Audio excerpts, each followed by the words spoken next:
Հարգելի Հայաստանի Հանրապետության քաղաքացիներ, այս օրինագծով եւս մեկ անգամ ձեզ պարտադրելու են որոշակի գումարներ մուծել, պետական բյուջե եւ իհարկե մասնավոր անձանց գրպանը։ Ակնհայտ է ովքեր են այդ մասնավոր անձինք, ակնհայտ է, որ պետությունը դրանից ըստ էության չի շահելու,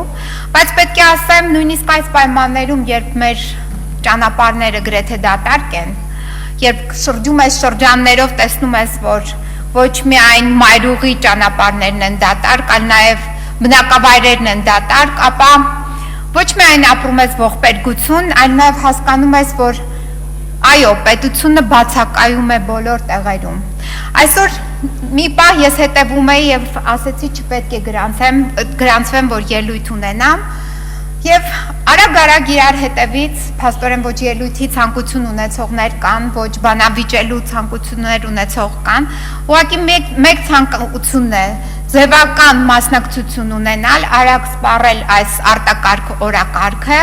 եւ գնալ ամեն մեկը զբաղվի իր առօրյայով, իր կենցաղով, իր անձնական կյանքով, այլ ոչ թե ներկայացնել մեր հանրության եւ ժողովրդի շահը։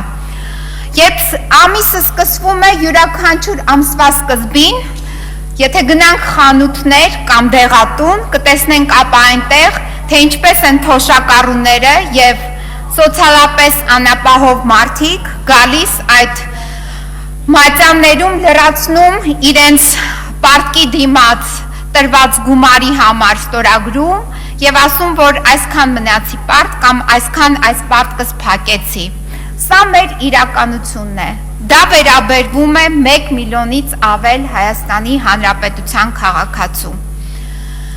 Այս տարին մենք ավարտում ենք ցնցումներով, ցնցումները սկսեցին իհարկե հենց առաջին աշխատանքային շաբաթից, հունվարի 12-ից, երբ սպանվեցին Ավետիսյանների ընտանիքի 7 անդամներ, ապա փետրվարյան իրադարձությունները, երբ ասեցին, որ միայն հանրապետական կուսակցությունն է որոշելու, ով զբաղվի քաղաքականությամբ, ով չզբաղվի։ Հետո իհարկե փորձեցինք անդրադարձ կատարել տեղի ունեցած 100 տարի առաջ ողբերգությանը։ Այդ ընթացքում մեզ այցելեցին թե գերտերությունների առաջի դեմքեր, թե ռեգիոնալ պետությունների առաջի դեմքեր, եւ նաև համաշխարհային մշակույթի աստղեր, հայ ազգի աստղեր նաև նույնպես եկան Հայաստան, որից հետո մենք ամռանը ականատես եղանք, ինչպես երիտասարդների նախաձեռնությամբ պաշարվեց Բաղրամյան պողոտան եւ իհարկե արդեն դեկտեմբերի 6-ի հարձակումը եւ հարձակումից հետո տեղի ունեցող իրադարձությունները։ Հարձակումից հետո տեղի ունեցող իրադարձությունները ուղղակի պատկերն են, որ այսօր ինչ որ գործում է Հայաստանում, խոսքս վերաբերում է ռեժիմին, ռեժիմը չգիտես ինչ վարքագիծ չգիտի ինչպիսի վարքագիծ դրսևորի, չի իմանում, թե որտեղ է գտնվում այն սպառնալիքը, որը իրեն նկատմամբ որը իր մոտ վախ է առաջացնում։ Եվ այդ սպառնալիքը ինքը չգիտակցելով որտեղ է, փորձում է կանխել եւ փողոցային խուժանին ուղարկում է Նոր Հայաստան ընդդիմադիր շարժման հավաքներին, որպեսզի խափանեն շարժման հավաքները։ Այդ խուժանի տեսարանը, որը մենք ականատեսը եղանք այս վերջին մի քանի օրվա ընթացքում, նույն գործողություններն էր կատարել ընտրատեղամասերում։ Ընտրատեղամասերում ինչ որ մենք եղանք ականատեսն է եղել նաև ողջ աշխարհը։ Այդ տեսագրությունները տարածված են ողջ աշխարհով եւ խոսում են հենց Հայաստանի Հանրապետության որպես պետական իշխանություն բանեցնող օղակների խայտառակության մասին։ Երբ ոստիկանությունը անգործության է մատնված, երբ հանձնաժողովները չեն գործում,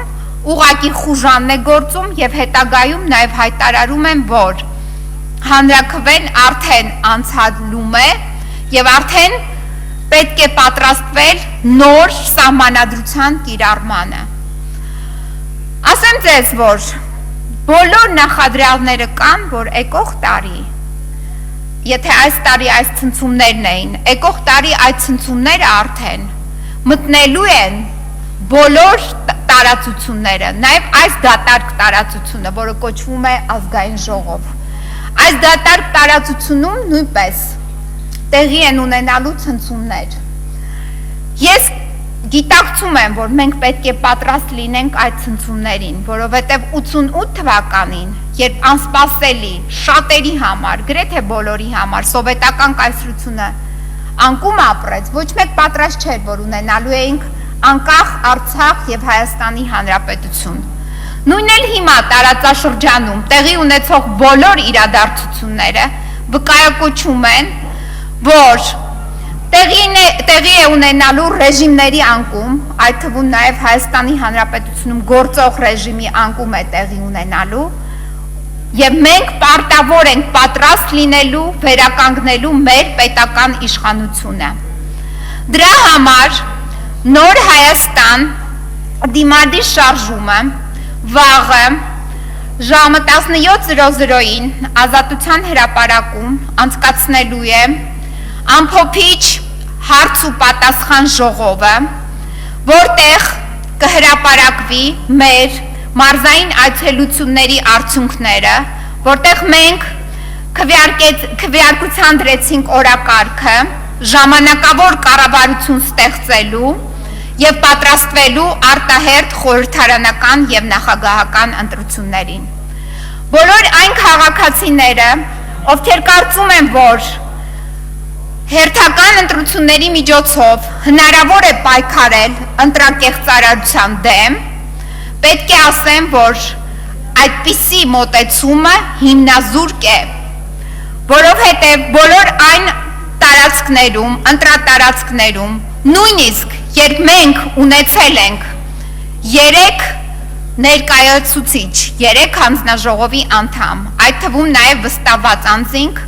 նույնպես տեղի են ունեցել ընտրակեղծիքներ։ Ընտրակեղծիքը ոչ միայն ընտրատեղամասում է, այլ ընտրակեղծիքը նաև ընտրատեղամասից դուրս է, կաշառելու, վախեցնելու, ստորացնելու,